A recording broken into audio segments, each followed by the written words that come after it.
আচ্ছা, অনুমোদিত অবশ্য ফর্ম ফিল আপ অবশ্য কেমন করবেন, অফলাইন ফর্ম ফিল আপ বাড়িতে বসে করবেন কেমন করবেন, অবশ্য হাতে কলমে কিন্তু পরিষ্কার করে এ টু যে জানকারি অবশ্যই দেবো। ওকে। আর ফর্মটা কিন্তু জেরক্স ফর্ম কিন্তু অবশ্যই ফিল আপ করবেন না। আপনি কোন গ্রাম পঞ্চায়েত থেকে বা ভিডিও থেকে যে ফর্মটা অবশ্যই নিয়ে আসবেন, স্ট্যাম্প দেওয়া আর অবশ্যই এক জীবন নাম্বার দেওয়া, সেই ফর্ম কিন্তু অবশ্যই আপনি ফিল আপ করবেন। তো কেমন করবেন পরিষ্কার করে কিন্তু বাংলাতে কিন্তু অবশ্যই বুঝিয়ে বলবো, যাতে আপনার পরিষ্কার কোনো অসুবিধা প্রবলেম না হয়। তো চলুন, দেখতে পাচ্ছেন ফর্ম, দেখতে পাচ্ছেন এইটা হচ্ছে অবশ্য ফর্ম। আর এই ফর্মে কিন্তু যে গ্রাম পঞ্চায়েত থেকে অবশ্য ফর্ম নেওয়ার পরে কিন্তু স্ট্যাম্প অবশ্যই দেওয়া থাকবে। আর অবশ্যই এক যেমন নাম্বার কিন্তু অবশ্যই এখানে একটা 6 অঙ্কের নাম্বার কিন্তু 7 অঙ্কের নাম্বার কিন্তু অবশ্য আপনার কিন্তু ফর্মে কিন্তু শো করাবে। ওকে। আর এখানটায় এই ফর্মটাকে অবশ্যই ফিল আপ করতে গেলে আপনাকে সমস্ত রকম ডকুমেন্টস কিন্তু অবশ্যই আপনাকে নিয়ে রাখতে হবে। আপনার আর আপনার পরিবারের যতজন মেম্বার আছে প্রত্যেক মেম্বার কিন্তু আপনার ডকুমেন্টস নিয়ে কিন্তু ফর্মটা ফিল আপ করতে বসতেই হবে। ওকে। তো প্রথম দেখতে পাচ্ছেন অন্নপূর্ণা যোজনা পারিবারিক তথ্য সংগ্রহের ফর্ম। অন্নপূর্ণা যোজনার পারিবারিক তথ্য সংগ্রহের ফর্ম। আর এই ফর্মটা কিন্তু পরিষ্কার করে কিন্তু এ টু জেড ডিসকাস করবো। দেখতে পাচ্ছেন এই টু জেড কিন্তু অবশ্যই ডিসকাস করবো, যাতে অবশ্যই আপনার অসুবিধা প্রবলেম না হয়। তো কেমন ফিল আপ করবেন, প্রথম অবস্থা দেখতে পাচ্ছেন ফার্স্ট পয়েন্ট দেখতে পাচ্ছেন পরিবারের প্রধানের নাম, মানে হেড অফ ফ্যামিলি। আপনার পরিবারের যে প্রধান অবশ্য হেড অফ ফ্যামিলি যে আছে তার কিন্তু অবশ্য নাম লিখবেন। দেখতে পাচ্ছেন আমার কিন্তু নাম লেখা আছে। আধার কার্ডে যে নাম দেওয়া আছে সেই নাম দেখেই কিন্তু অবশ্য আপনি লিখবেন, যাতে কোনো প্রবলেম অসুবিধা না হয়। তার জন্ম তারিখ, তার অবশ্য ডেট অফ বার্থ কি সেটা অবশ্য পরিষ্কার করে কিন্তু মাস দিন বছর অবশ্য পরিষ্কার করে কিন্তু ওই বক্সে লিখবেন। সেকেন্ড হচ্ছে তারপর অবশ্য 3 নম্বর পয়েন্ট দেখতে পাচ্ছেন যে পরিবারের প্রধানের লিঙ্গ কি, ইনি আপনার পরিবারে মেয়ে, মহিলা না পুরুষ। যদি অবশ্য পুরুষ হয়ে থাকে তো পুরুষের ঠিক চিহ্ন, মহিলা হলে মহিলা ঠিক চিহ্ন। 4 নম্বর পয়েন্ট হচ্ছে পরিবারের প্রধানের হেড অফ ফ্যামিলি আধার নম্বরটা পরিষ্কার করে কিন্তু আধার নম্বর বক্সে কিন্তু বসিয়ে দেবেন। 5 নম্বর হচ্ছে ডিজিটাল রেশন কার্ডের পারিবারিক আইডি আছে, যে আপনার যদি ডিজিটাল রেশন কার্ড যদি পারিবারিক আইডি থাকে তো অবশ্যই আপনি লিখবেন। যদি না থাকে লেখার দরকার নেই, এখানে বলেছে না যদি থাকে তো অবশ্যই লিখবেন, না থাকলে লেখার দরকার নেই। আর অবশ্যই পারিবারিক আইডি কোথায় পাবেন সেটা নিয়ে কিন্তু অবশ্য ভিডিও কিন্তু আমার চ্যানেলে আছে, গিয়ে কিন্তু অবশ্যই চেক করে নেবেন, দেখতে পারেন। ওকে। পরিবারের সদস্য সংখ্যা, আপনার পরিবারে 4 জন বা 5 জন বা 6 জন সদস্য অবশ্যই থাকে, সেটা সংখ্যায় কিন্তু লিখবেন। দেখতে পাচ্ছেন লেখা আছে, সংখ্যায় কিন্তু অবশ্য বসিয়ে দেবেন। ক্লিয়ার।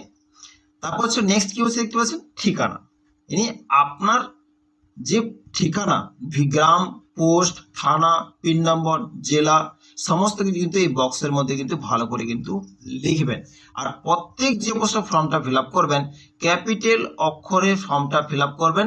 ইংলিশে ফিল আপ করলে ভালো হয়, কেন ফর্মটা কিন্তু ইংলিশে অনলাইনে কিন্তু আপডেট করাবে। ওকে।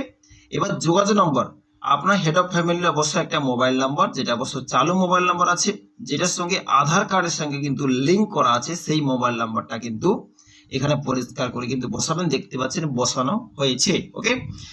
তারপর দেখতে পাচ্ছেন 9 নম্বর পয়েন্ট কিন্তু পরিষ্কার করে কিন্তু এখানে লেখা আছে যে নাম, জন্ম তারিখ, লিঙ্গ, পরিবারের প্রধানের সঙ্গে সম্পর্ক, আধার নম্বর, পরিবারে সকল সদস্যের কিন্তু ডিটেলস কিন্তু অবশ্যই কিন্তু এখানে ভর্তি হবে। ইনি হেড অফ ফ্যামিলি ডিটেলস ভরতে হবে, তার সঙ্গে সঙ্গে আপনার পরিবারে যতজন সদস্য আছে, সদস্য 1, সদস্য 2, সদস্য 3, এরকম করে আস্তে আস্তে করে কিন্তু তার নাম ডিটেলস লিখতে হবে। কি কি লিখতে হবে?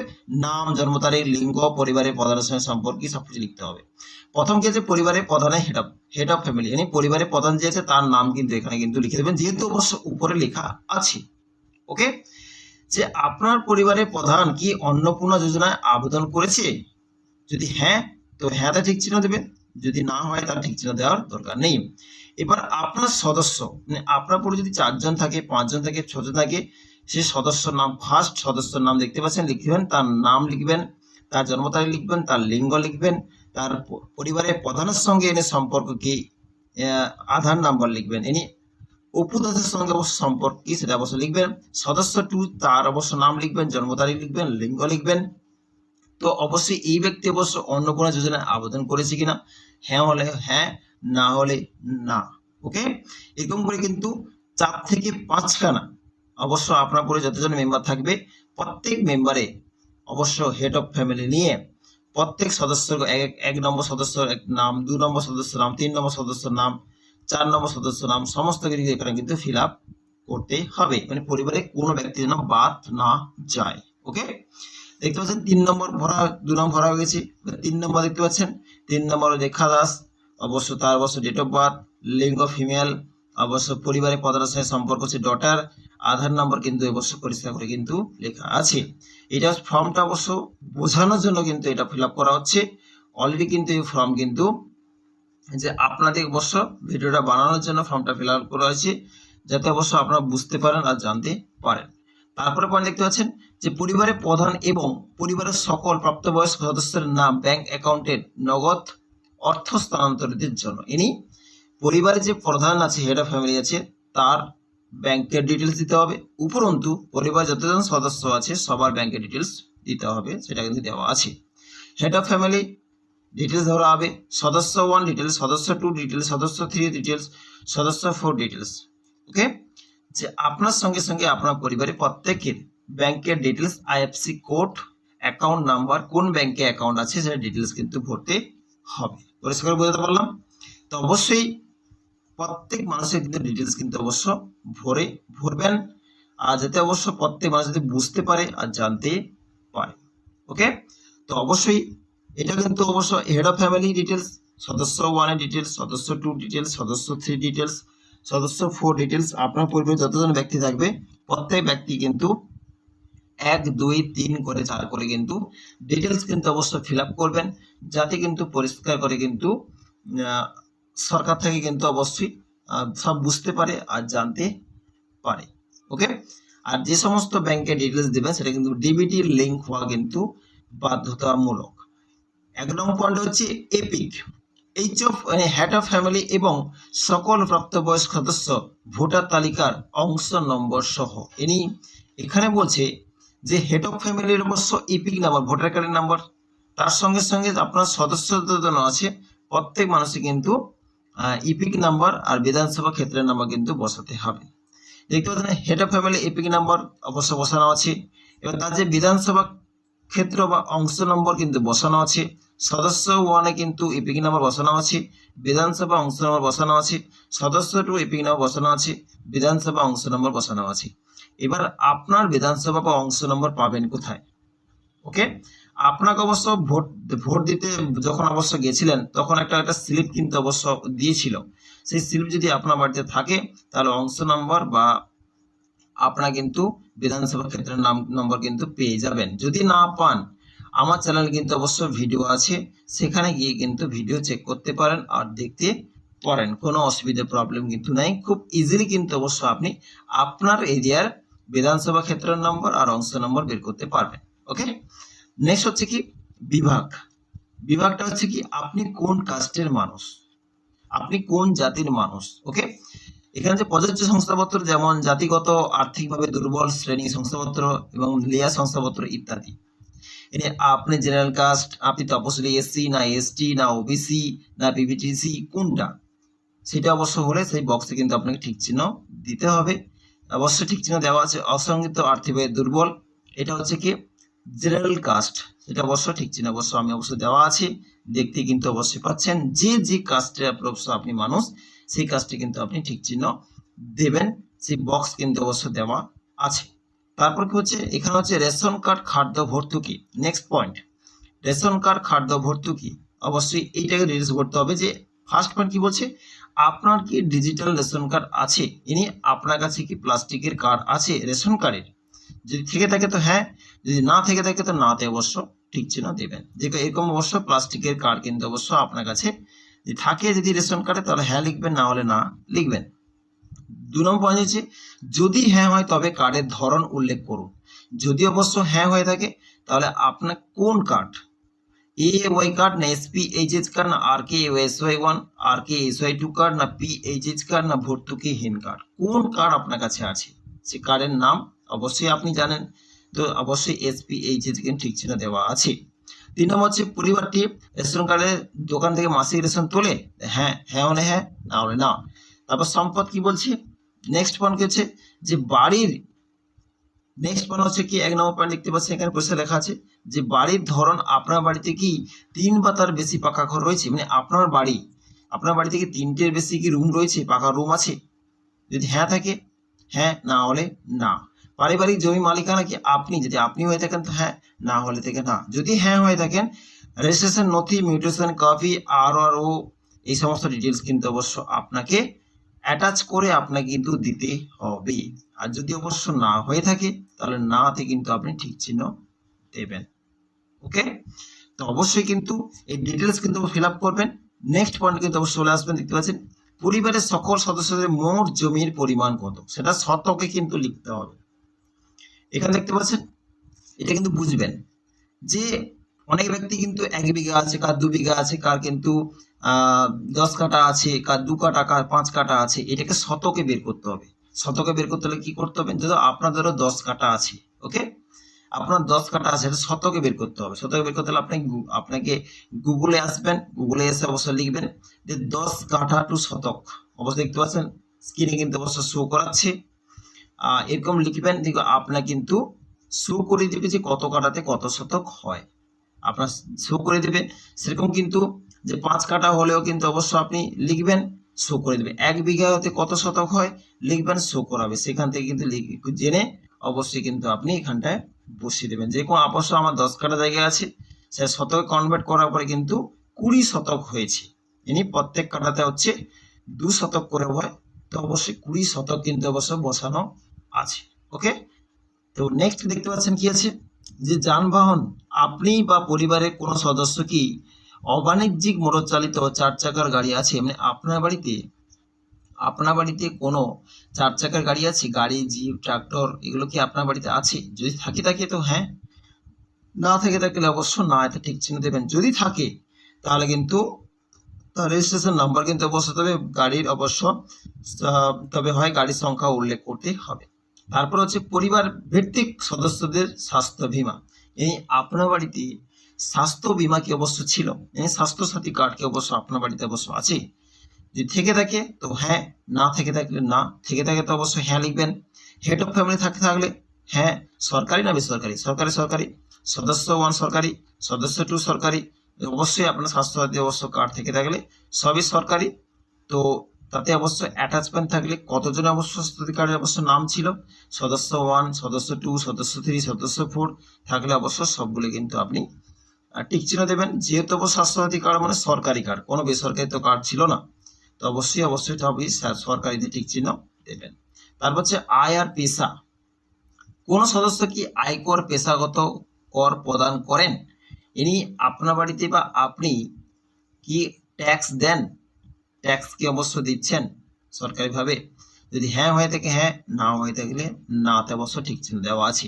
পরিবারের সদস্যদের প্যান কার্ড, মানে আপনার পরিবারে বা আপনার পরিবারে কতজনের প্যান কার্ড আছে, বা প্যান কার্ড যদি থাকে তো প্যান কার্ডের ডিটেলস কিন্তু অবশ্যই করবেন। কার নামে pan card, head of family যদি থাকে হেড অফ ফ্যামিলির নাম, প্যান কার্ডের নম্বর, সদস্য 1 এর নাম, প্যান কার্ড নম্বর, সদস্য 2 নাম, প্যান কার্ড নম্বর। এরকম আপনার বাড়িতে যতজন ব্যক্তি অবশ্য থাকবে যাদের প্যান কার্ড অবশ্য আছে তার নাম আর প্যান কার্ড নম্বর কিন্তু অবশ্যই এখানে বসাতে হবে আর লিখতে হবে। ওকে, তারপরে হচ্ছে কি 3 নম্বর পয়েন্ট দেখতে পাচ্ছেন কর্মসংস্থানের ধরন, ইনি আপনি কি কাজ করেন। এখানে অনেকগুলো কিন্তু অবশ্য পয়েন্ট কিন্তু দেওয়া আছে, আপনি কি কাজ করেন, সরকারি কাজ, বেসরকারি কাজ, সংগঠিত ব্যবসা মালিক, ব্যবসা বাণিজ্য করছেন, না পার্ট টাইম কোনো জব করছেন, না কারিগর, না শিল্পী, না কৃষক, পরিযায়ী শ্রমিক, না বেকার, না অন্যান্য, কোনটা অবশ্য ক্যাটাগরিতে আপনি অবশ্য কাজ করছেন। হেড অফ ফ্যামিলি, যদি হেড অফ ফ্যামিলি কোন ক্যাটাগরিতে কাজ করছেন সেটা অবশ্য ঠিক চিহ্ন দেবেন। সেরকম যদি সদস্য 1 কিন্তু সেই সেম আছে, সরকারি কাজ করছেন না বেসরকারি কাজ করছেন, না ব্যবসা, না পরিযায়ী শ্রমিক, না কারিগর, না শিল্পী, না কৃষক, সেরকম কিন্তু আপনি পার্ট করে সদস্য 1, সদস্য 2, সদস্য 3 আপনার পরে যতজন ব্যক্তি আছে সবার কিন্তু ডিটেলস কিন্তু অবশ্যই হবে যে কিসে অবশ্য কাজ করছে। ওকে, তারপর কিন্তু নেক্সট পয়েন্ট অবশ্য চলে যাবো, সেখানটায় পরিষ্কার করে কিন্তু ডিটেলস কিন্তু অবশ্য উল্লেখ করা আছে। দেখতে পাচ্ছেন আস্তে আস্তে করে কিন্তু ফর্ম ফিল আপ করলে যাতে অসুবিধা প্রবলেম না হয়, যাতে অবশ্য আপনার যাতে কারো যদি বুঝতে অসুবিধা না হয়। ওকে, এখানে বলছেন যে পরিবারের শিক্ষিত প্রাপ্তবয়স্কদের সদস্যদের সংখ্যা ও পরিবারে অশিক্ষিত প্রাপ্তবয়স্কদের সংখ্যা, মানে আপনার পরিবারে 5 জন মানুষ আছে, 5 জনের মধ্যে কিন্তু কেউ কিন্তু 5 জন যে শিক্ষিত হবে তার কোনো মানে নেই। হতে পারে 3 জন শিক্ষিত আর 2 জন অবশ্য অশিক্ষিত। শিক্ষিত কতজন আছে আর অশিক্ষিত কতজন আছে সেটা কিন্তু এখানে উপরে বসাবেন। আর পরিবারের প্রধান কি শিক্ষিত বলে শিক্ষিত ঠিক চিহ্ন দেবেন, অশিক্ষিত অশিক্ষিত ঠিক চিহ্ন দেবেন। আপনার সদস্য কি শিক্ষিত, শিক্ষিত শিক্ষিত অশিক্ষিত অশিক্ষিত, বা যোগ্যতা কত তার সাইডে কিন্তু লিখে দেবেন। সর্বোচ্চ শিক্ষাগত যোগ্যতা, সর্বোচ্চ শিক্ষাগত যোগ্যতা, সদস্য 2, সদস্য 3, সর্বোচ্চ শিক্ষাগত যোগ্যতা, এরকম করে কিন্তু আমার ডিটেলস কিন্তু অবশ্য ভরবেন। ওকে, এবার এখানে বলছে সিএএ আবেদন এর বর্তমান অবস্থা যদি থাকে। ওকে, আপনি কি সিএএ অবশ্য আপনি কি আবেদন করেছিলেন? তো আবেদন যদি অবশ্য করে থাকেন তো অবশ্য আপনাকে এই ফর্মের ডিটেলস কিন্তু ভরতে হবে। যেমন পরিবারের প্রধান হেড অফ ফ্যামিলি কিন্তু ডিটেলস অবশ্য দিতে হবে, আবেদন নাম্বার দিতে হবে, সদস্য 1 যেটা আছে সেখানেও কিন্তু যদি অবশ্য থাকে তার ইস্যু করা হয়েছে তার ডিটেলস অবশ্যই দিতে হবে। কোনো পার্ট করে কিন্তু আপনার ডিটেলস কিন্তু ফিল আপ করতে হবে। ওকে, পয়েন্ট 2 হচ্ছে যে আপনি কি কেসিসি মানে কিষাণ ক্রেডিট কার্ড আছে আপনার কাছে? আপনার কাছে কি অবশ্য স্টুডেন্ট ক্রেডিট কার্ড আছে? এই সমস্ত যদি কার্ড, যদি মৎস্যজীবী ক্রেডিট কার্ড আছে যদি অবশ্য থেকে থাকে তাহলে কিন্তু আপনাকে ওই কার্ডের নাম্বার, আইডি সংখ্যা, যে তারিখে ইস্যু হয়েছে তার ডিটেলস ভরতে হবে। হেড অফ ফ্যামিলি সদস্য থাকে, তো সদস্য যদি আপনার কারো থাকে তো সেখানটাও কিন্তু 1 2 3 করে দেওয়া আছে, সেই ডিটেলস কিন্তু অবশ্য ভরতে হবে, যেটা অবশ্য ভরে দেখিয়েছি। এরকম করে কিন্তু আপনাকে ভরতে হবে যদি থাকে, যদি না থাকে তো আপনাকে ঘরে ভরার দরকার নেই। তারপর বলা হচ্ছে সামাজিক মর্যাদা ও নির্ভরশীল ব্যক্তিগত। এখানে বলছে যে বিদ্যালয়ে অভ্যন্তরীণ পরিবারের সকল শিশুর বিবরণ, যে আপনার বাড়িতে যদি কোনো শিশু থাকে তারা কিন্তু অবশ্য বিদ্যালয়ে পড়াশোনা করছে শিশু। ওকে, তো অবশ্যই তার ডিটেলস কিন্তু ধরতে হবে, যে সদস্য সংখ্যা, অবশ্যই শিশুর নাম, শ্রেণী, কোন শ্রেণীতে পড়ছে, বিদ্যালয়ের নাম লিখবেন, কোন বিদ্যালয়ে পড়ছে, সে সরকারি পড়ছে না বেসরকারি পড়ছে না স্বীকৃতি মাদ্রাসা পড়ছে না অন্যান্য মাদ্রাসা পড়ছে না অন্যান্য, এই ডিটেলস কিন্তু অবশ্যই এখানে কিন্তু পাট করে কিন্তু দেওয়া আছে। সেই বক্সে কিন্তু ঠিক চিহ্ন দেবেন আর ওর নাম কিন্তু লিখবেন। সদস্য 2 মানে আপনার মধ্যে 2 জন শিশু আছে তো তার নাম লিখবেন, কোন শ্রেণীতে পড়ছে, বিদ্যালয়ের নাম কিন্তু অবশ্যই লিখবেন, সরকারি বেসরকারি স্বীকৃতি মাদ্রাসা কি ডিটেলস অবশ্যই এখানে কিন্তু পাট করে কিন্তু ফিল আপ করবেন। শিশুর ডিটেলস কিন্তু অবশ্যই দেবেন। ওকে, যদি শিশু না থাকে আপনার বাড়িতে তো এই ফর্মটা ফিল আপ করার দরকার নেই। নেক্সট কি বলছে, শিশুদের টিকাকরণের বর্তমান অবস্থা, যদি আপনার বাড়িতে বাচ্চা শিশু থাকে আর ও টিকা নিয়েছে কি নেয়নি সেটা কিন্তু এখানে ডিটেলস দিতে হবে। হ্যাঁ, টিকাকরণ শুরু হয়েছে, সম্পূর্ণ হয়েছে। হ্যাঁ, নেক্সট কি টিকাকরণ করা হয়নি, সদস্য 2 তো সেম।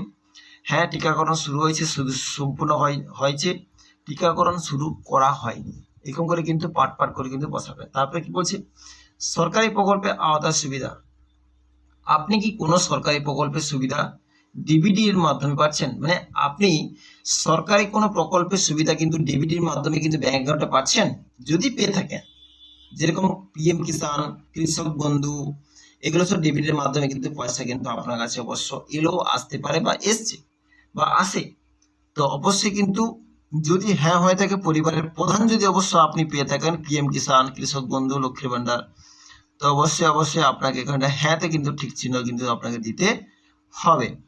আর কোনটা কোন প্রকল্প পেতেন পিএম কিষাণ সেটা কিন্তু এখানে উল্লেখ করতে হবে আর হ্যাঁতে কিন্তু ঠিক চিহ্ন দিতে হবে। ওকে, যেরকম আপনি লক্ষ্মীর ভান্ডার পেতেন সেই লক্ষ্মীর ভান্ডার অবশ্য নাম আপনাকে লিখতে হবে আর হ্যাঁতে কিন্তু ঠিক চিহ্ন দিতে হবে। সদস্য, তাহলে সদস্য 2 সে কি পায় ডিবিডির মাধ্যমে কোনো পয়সা, যদি হ্যাঁ হয়ে থাকে তো সদস্য 2 তে লিখবেন, সদস্য 3 তেও কিন্তু সেরকম কিন্তু লিখবেন। ওকে, কোনো ভুলভাল কিন্তু অবশ্য লিখবেন না, যাতে অবশ্য আপনার প্রবলেম অসুবিধে হয়, কেন ফর্ম কিন্তু যাচাই ভেরিফাই হবে। তো অবশ্যই এরকম করে কিন্তু পাট করে কিন্তু অবশ্যই ফিল আপ করবেন, যাতে অবশ্য অসুবিধে প্রবলেম যাতে না হয়, যাতে সবাই কিন্তু ফর্ম যে দেখবে সে কিন্তু যাতে বুঝতে পারে, যেহেতু অবশ্য অনলাইনে ফর্মটা কিন্তু আপডেট হবে। ওকে, তারপরে হচ্ছে নেক্সট পয়েন্ট, অবশ্য নেক্সট যে পয়েন্ট কিন্তু অবশ্যই যাব, সেখানে কিন্তু পরিষ্কার করে কিন্তু মেনশন করা আছে যে কি কেমন হবে। যে বাদ দেওয়া হলে কারণ অফিসের কর্তৃপক্ষ ঘোষণা ও সম্মতি। আমি এই ফর্মে ঘোষণা করছি যে এই উপরে প্রদত্ত তথ্য আমার জ্ঞান ও বিশ্বাস অনুযায়ী সম্মত, মানে উপরে যে সমস্ত ডিটেলস আপনার দেওয়া আছে সেই ডিটেলস ফিল আপ করেছি, সেটা জ্ঞান ও বিশ্বাস অনুযায়ী কিন্তু ফিল আপ করেছি। হ্যাঁ, আমি এটা সম্মত আছি। তো সম্মতে ঠিক চিহ্ন দেবেন। এই ফর্মটা যাচাইযোগ্য। হ্যাঁ, অবশ্যই এই ফর্মটা কিন্তু যাচাইযোগ্য, যাচাই করা হবে, ভেরিফাই করা হবে এই ফর্মটা। ওকে, তো অবশ্যই আমি সম্মত আছি, ঠিক চিহ্ন দেবেন। তারপরে কিন্তু নেক্সট পার্টে কিন্তু অবশ্য চলে আসবেন। সেখানে কিন্তু পরিষ্কার করে কিন্তু উল্লেখ করা আছে যে ফর্মটা কি করে কিন্তু অবশ্যই ভেরিফাই হবে বা ফর্মটা কিন্তু কেমন কিন্তু থাকবে। এখানে দেখতে পাচ্ছেন যে বিভাগ ও ক্ষেত্র, এখানে সত্য এবং প্রযোজ্য ক্ষেত্রে আমি সকল সহায়ক নথি প্রদান করছি এবং উপরে উল্লেখিত কোনো মানদণ্ড বাদ দিইনি। আমি অবগত যে আমার প্রদত্ত কোনো তথ্য মিথ্যা প্রমাণিত হলে আমার সামাজিক সুরক্ষা সংক্রান্ত সুবিধা সমূহ বন্ধ হয়ে যেতে পারে। মানে যে সমস্ত ফর্ম ডিটেলস দেওয়া আছে যদি কোনো অবশ্য ভুলভাল লেখেন বা মিথ্যা লেখেন, তাহলে কিন্তু আপনি যে পাওয়ার যে আশা করছেন অন্নপূর্ণা ভান্ডার, সেটা কিন্তু অবশ্য বন্ধ হয়ে যাবে বা পাবেনই না। ওকে, তো এখানে কিন্তু আপনার স্বাক্ষর এনে যে ফর্ম অবশ্যই দেবে, জমা করবে, তো অবশ্যই তার ডিটেলস স্বাক্ষর কিন্তু অবশ্যই থাকবে অন্নপূর্ণা ভান্ডারের। ওকে, তো অবশ্যই এন্ড অফ ফর্ম, আপনার এখানে ফর্ম এন্ড হয়ে যাবে। এটা কিন্তু আপনাকে কেটে আপনার কিন্তু এই ফর্মটা কিন্তু আপনাকে দিয়ে দেবে। এই ছোট্ট স্লিপটা আপনি নিয়ে আসবেন, আর বাদ বাকি বড় ফর্মটা কিন্তু অফিসে জমা নিয়ে নেবে। ওকে, এখানে এই যে ডিটেলসটা কিন্তু আপনি ফিল আপ করবেন না। নিচে যে ফর্মটা আছে, নিচে যে ঘরটা দেওয়া আছে শুধুমাত্র সরকারি ব্যবহারের জন্য, এটা কিন্তু আপনি কোনো কিছু হাত লাগবেন না, ফিল আপ করবেন না। এটা কিন্তু যে ফর্ম জমা নেবে সেখানটায় ফিল আপ করবে, তাদের দায়িত্ব। ওকে, এই ফর্মটা কিন্তু ছোট্ট উপায় কিন্তু অবশ্য আমি আপনাকে জানকারি দিলাম, পরিষ্কার কিন্তু বুঝতে পেরেছেন, জানতে পেরেছেন। ভুলভাল ফর্ম ফিল আপ করবেন না। যদি কোনো অবশ্য জানার থাকে, বোঝার অসুবিধা হচ্ছে, অবশ্যই কমেন্ট বক্সে কমেন্ট করবেন। সমস্ত রিপ্লাই কিন্তু অবশ্যই দেওয়া হবে। ওকে, তো অবশ্যই ভিডিওটা প্রত্যেকে শেয়ার করে দেবেন, খুবই ইম্পর্টেন্ট ভিডিও। বাড়িতে বসে ফর্ম ফিল আপ করতে পারবেন। আর অবশ্যই চ্যানেল নতুন হয়ে থাকে চ্যানেলটিকে অবশ্যই সাবস্ক্রাইব করে রাখবেন নিত্যান্ত আপডেট পাওয়ার জন্য। ফেসবুক থেকে দেখে তাহলে চ্যানেলটিকে অবশ্যই ফলো করে রাখবেন। দেখা হচ্ছে নেক্সট টপিকে। ভালো থাকবেন, সুস্থ থাকবেন। So thank you.